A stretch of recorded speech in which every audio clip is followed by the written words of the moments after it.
My name is Mary. I'm a 40-year-old housewife. My husband, Tom, is 35 years old and we are married for 5 years now. We have been living happily with just the two of us. My mother died very early, and since then, my father has raised me as a single father while he was a full-time worker. I was worried for my father that he would be alone if I get married, so even though I was dating someone, it was very difficult for me to make the decision of getting married. So every time I hesitate about getting married, he would think that I am too busy being on the internet. It was then that I met my current husband, Tom. My husband, Tom, understood that I cared about my father and even said that if I wanted to, we could live with our father when we got married. That was the deciding factor in my decision to marry Tom. My father was very happy for me when he heard that I was getting married to Tom. I am very happy for you, Mary. I am sure that your mother is happy for you too. Don't worry about me. Mary, just think about being happy with Tom. Tom, please take care of my precious daughter as well. Please make her happy for all the hardships she had to endure since I was a single father. Although my father had never mentioned it before, he was worried that his daughter was being turned down for marriage because she's being raised by a single parent, or that she was unable to marry because she was concerned for him. My father worked as a company employee and also managed real estates. For our wedding gift from my father, we got a new house where we lived happily. And then, 2 years ago, my father retired from work when he was 65 years old. After he retired from work, my father became less energetic and grew old. So, I started calling my father's house at a certain time every day and visited him at his home quite frequently to check on my father. When my husband's department at work changed, he started to work more overtime, and I started visiting my father's house more frequently. One day, when I couldn't reach my father when I called him at the usual time, I became very concerned and decided to go check on him. When I went there, I found my father collapsed in the bathroom. I immediately called an ambulance, but my father did not regain consciousness even after being rushed to the hospital. After being tested, he was diagnosed as cerebral hemorrhage, and we decided to hospitalize him. I went to visit him every day, but my father passed away without waking up and regaining consciousness. I arranged his funeral and other formalities, even though it was very hard and sad for me to see my father off. The wake and the funeral were held within my family, but relatives who were after the assets swarmed us like hyenas, saying that they had been promised to be given inheritance by my father, which made this situation very difficult and hard on me. However, thanks to the fact that my father had left a solid will in my name, I was able to inherit all of his estate, including his savings and real estate. This will made my heart filled with love for my father even after his death. At the time, I had no idea that there will be more harder times than this. My husband, Ben's family, is relatively full of sensible people, but there is the one relative, my sister-in-law, Jane, who is very sloppy with her finances. Hey, Mary. I heard you inherited a lot from your father, didn't you? Even though we are in-laws, we did become sisters, so please help me out because I actually need help. Jane was in debt, and she was coming to me for money for some time now, even prior to my father's death. Every time she comes to me for money, I rejected the request, but since she has been very persistent recently, I am very stressed out about this. Then one day, I received an invitation letter which was addressed to me.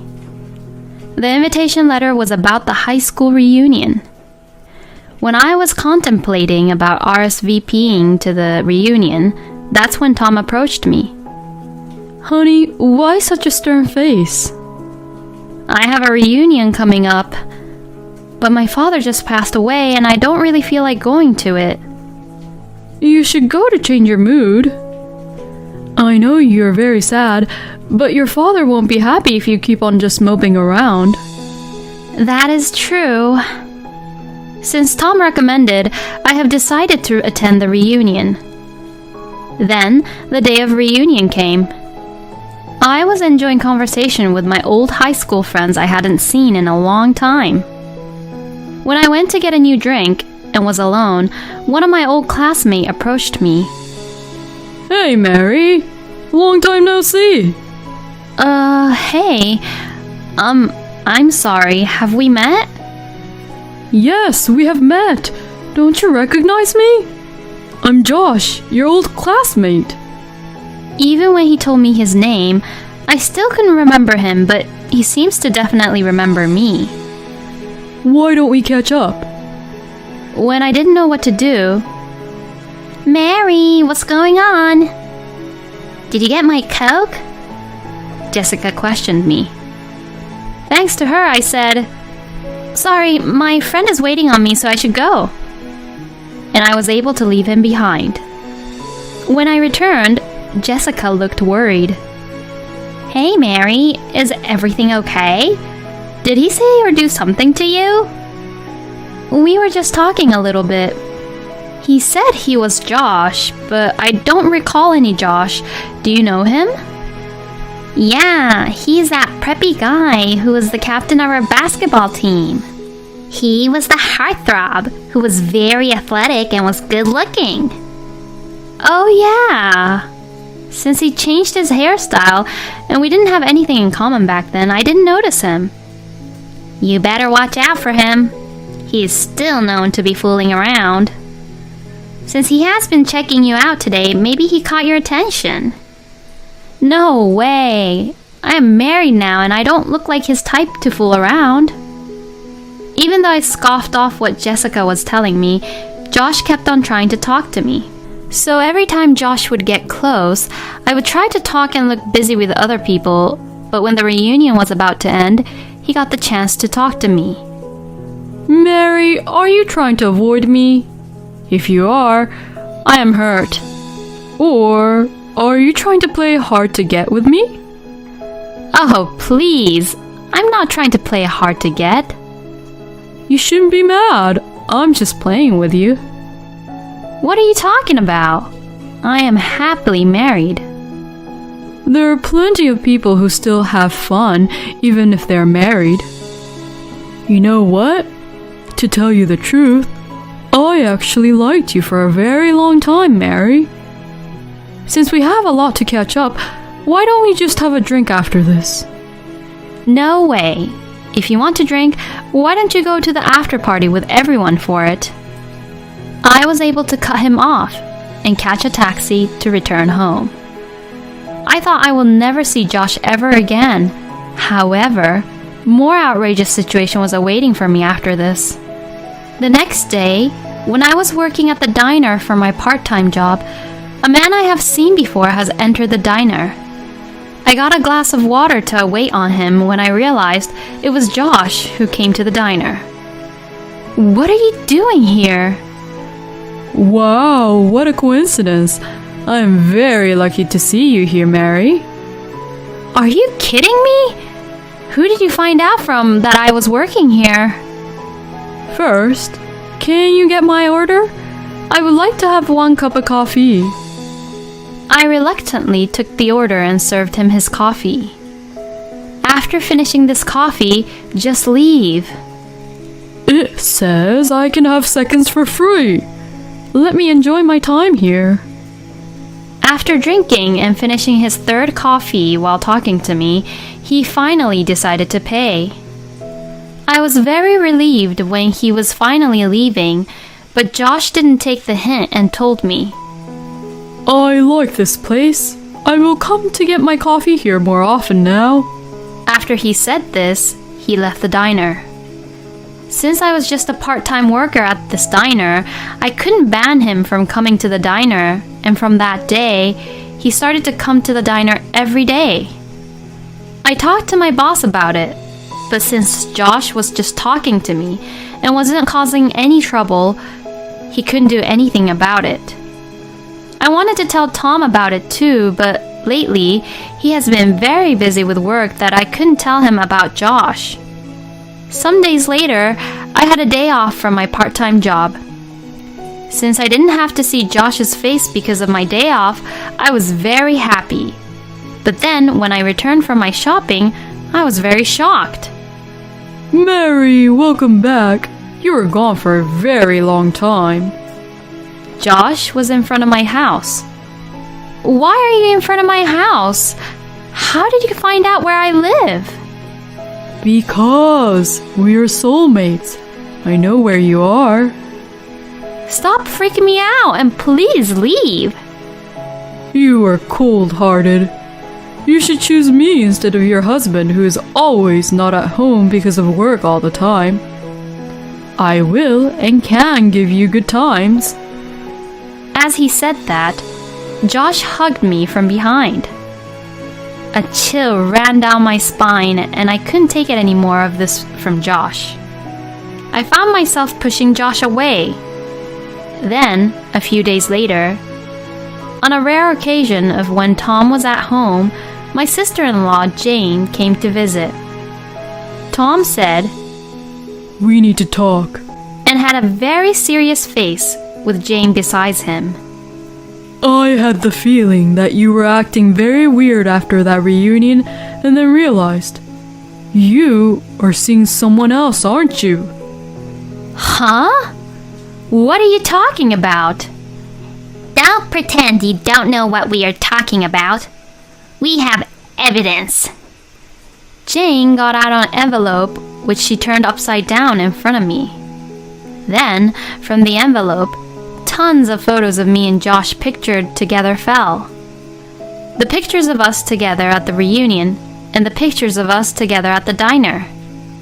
And also the picture of Josh hugging me right in front of my house. Only from looking at the pictures, it seemed that I was having an affair with Josh. See, this is the evidence. I am getting divorced with you. Pay the alimony of $50,000 all at once.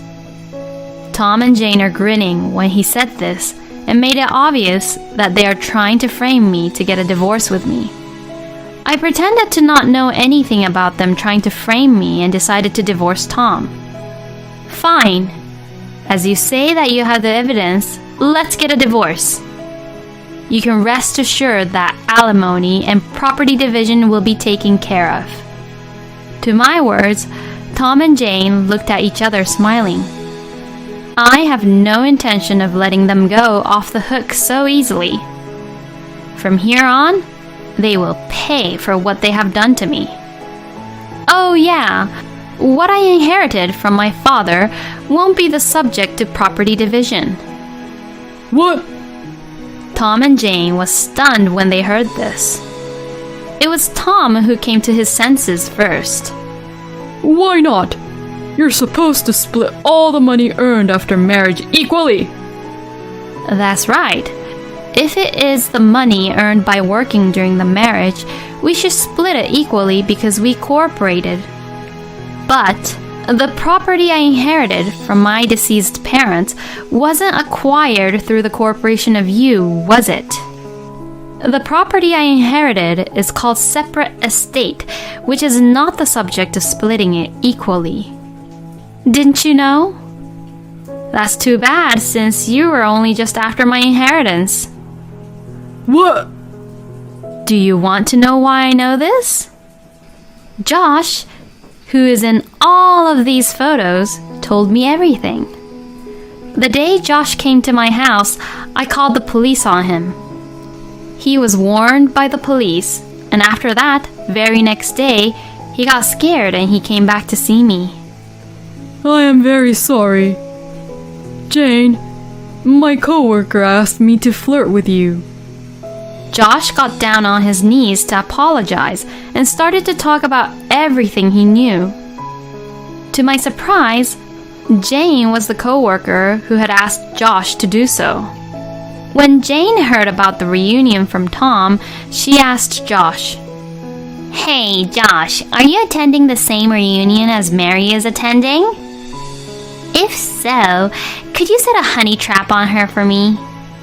If my brother can get a divorce from Mary, then Tom will get property division, and if all goes well, you will get your share for helping us out.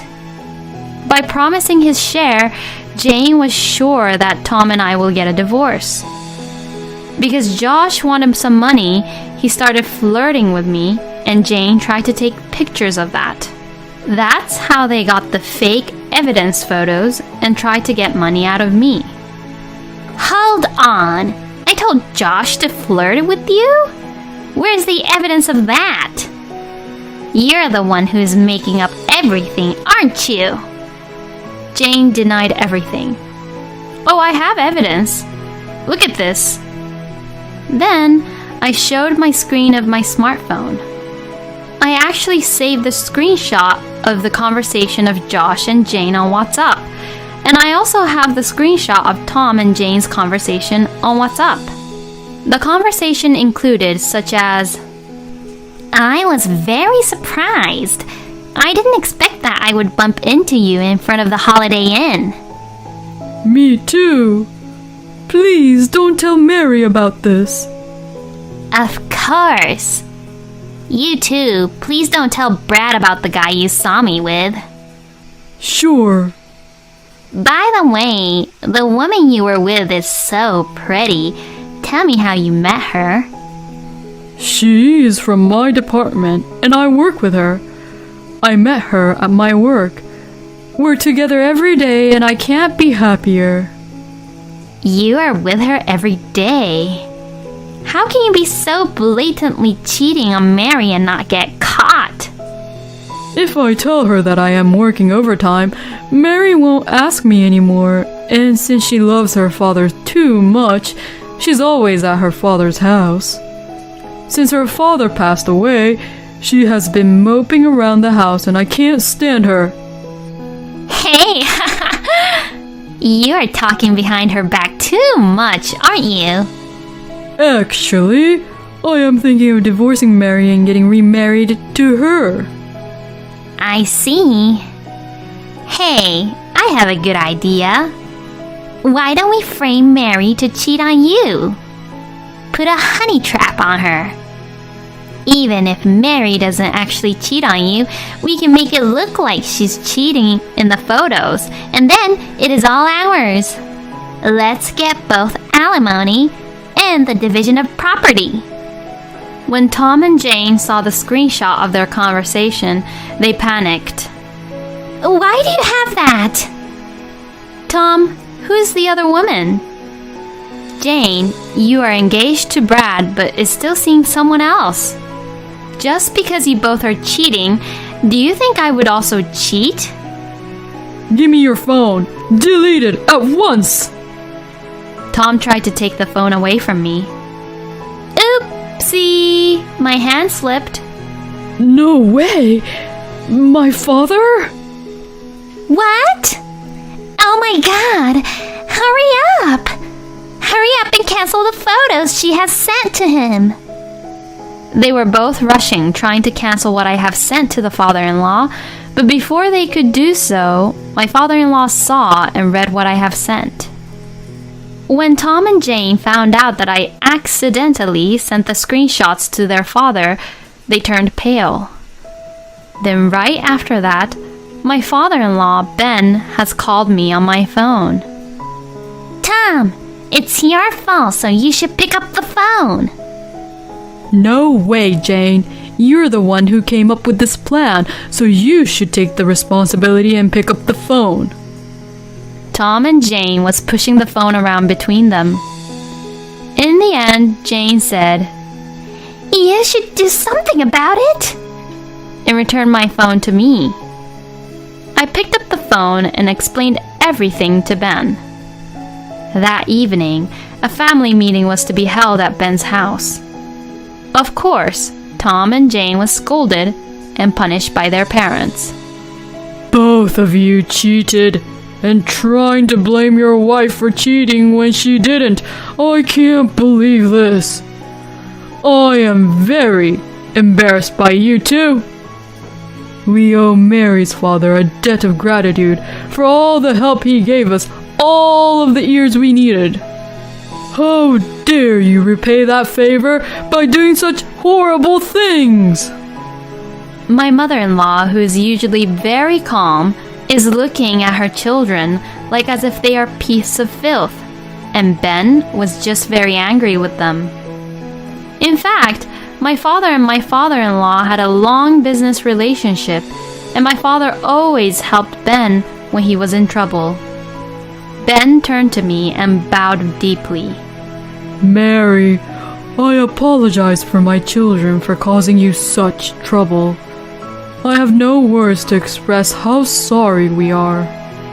Since Ben urged me into it, I decided to file a claim for alimony to Jane, Tom, and Josh. However, even though we were still discussing divorce and alimony, my husband packed his bags and left, and wasn't able to reach him by phone.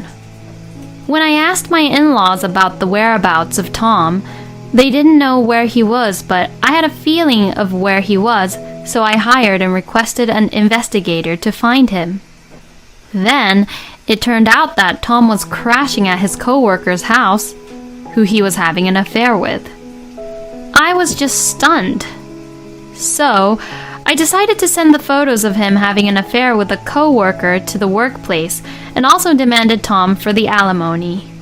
This made Tom and his mistress's position in the company worse, and my husband was sent away to a department which was for like an outcast. Since the mistress was a temp worker at the company, she got laid off quickly.